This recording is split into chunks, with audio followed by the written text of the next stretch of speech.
Hi, Sharon again. Now we get to the really neat part. Taking the dough out of the fridge. Again, it could have been the freezer and just defrost it. And I'm going to show you the easiest way to make these noodles without a machine. Okay, so I'm going to turn the camera down to the dough. And I'm going to stretch the dough. This is really important. You want your dough to be even, no thick parts, because otherwise they're going to cook at a different rate. Okay? So I give it some weight. I've got lots of that. And press it out. Now, while I'm doing this, I'd like to explain some of the different varieties, and there's so many, of awesome recipes you can make with this pappardelle. You can do a portobello mushroom without prosciutto is just awesome. You could do a lemon garlic cream sauce, a lobster cream sauce with lobster pieces. Tonight, I'm going to be doing a pesto. I keep my pesto frozen and I make it up in the summertime. I keep it frozen in my freezer and add some pine nuts. It's just awesome. You could also use a caramelized onion recipe with Parmesan. That's one of Martha Stewart's favorites. You could also just use a plain old olive oil with garlic and put some parsley and Parmesan on top of it. All of these are just awesome recipes. Also, I need to mention that when you're boiling your noodles, there are a couple of really neat tricks to get some extra flavor, no charge. One of them is to put a couple of teaspoons of chicken bouillon in your water that you're boiling your noodles in. Another one, which I love, is to put some garlic, a fresh garlic. I'm going to chop it into small pieces in the water. It just gives it an extra depth. You get a complex flavor. I've got a pot of water boiling on the stove. I'm just going to throw that in.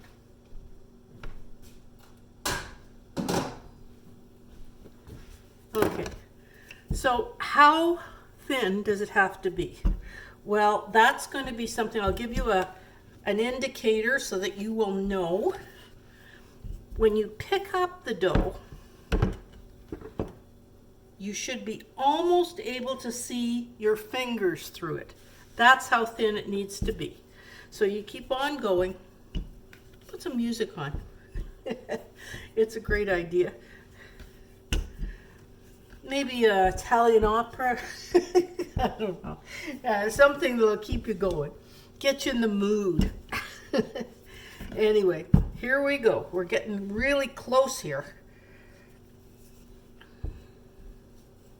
Now, I've tried different ways to cut this dough.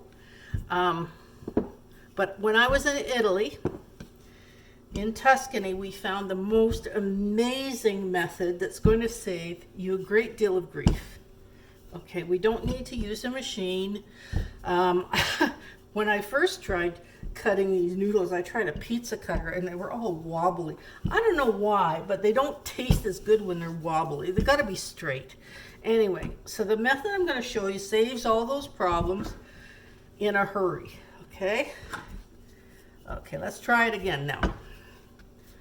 And it's getting there, almost there. I'm going to, just for insurance, I'm going to do a little bit more. Put a bit more of that weight into it.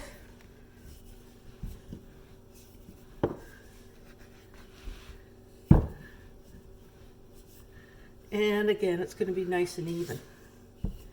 So you can pull this out of your freezer, thaw it out, as I say, at any time, and create these masterpieces.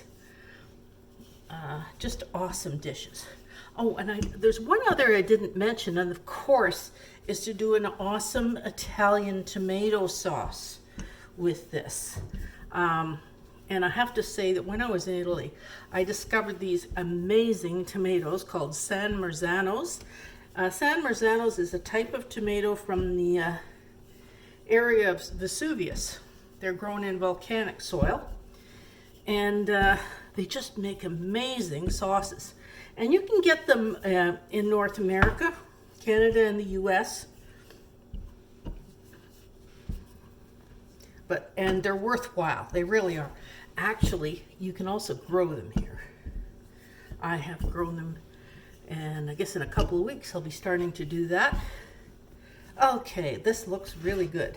Okay, so if you hold that up to the light, you'll be able to see your fingers. Okay, so this is the big secret, okay? Now, if I have some cornmeal, I might sprinkle that on. I don't happen to have any right now, but that helps it to stay apart. But I think we've got enough flour on our surface here that that's going to happen. So the first thing I'm going to do, I'm going to start to roll this in evenly as possible in a long roll. Okay. I'm going to take a knife, and I think I'll trim the ends a little bit just so that they're even. I don't know, there's something about pasta, it has to be evenly cut, or it's just not right. I'm going to cut sections that are about 3/4 of an inch to an inch, and you can see what's happening here. Now, I'm not going to go through the whole thing for you and waste your time here, but I'm going to take one of these, and you see what's happening here? I take this out, and I've got a perfect piece of pasta. Okay, for now, I'm going to place these on a plate.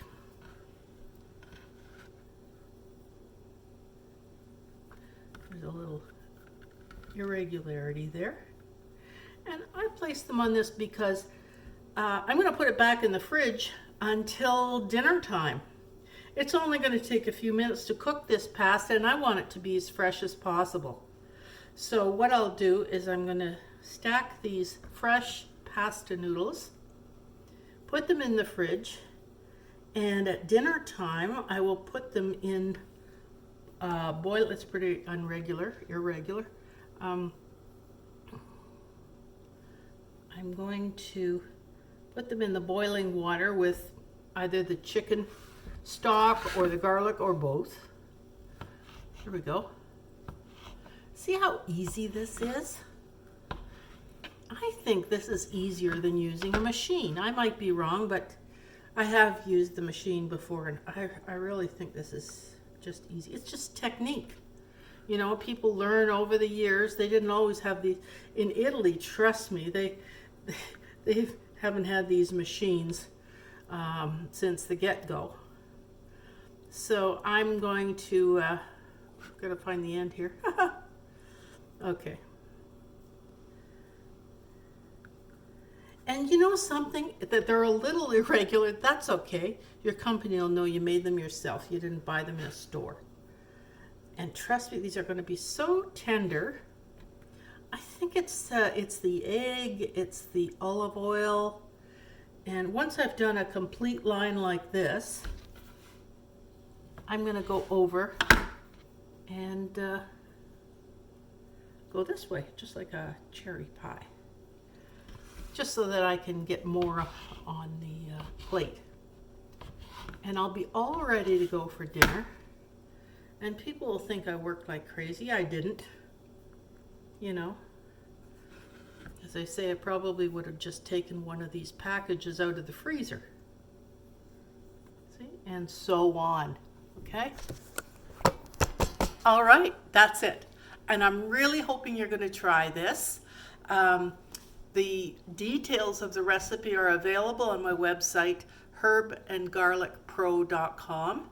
And anyway, thank you so much for paying attention to this. I am really hoping that you're going to try it because I love it and I'm sure you will. Bye now.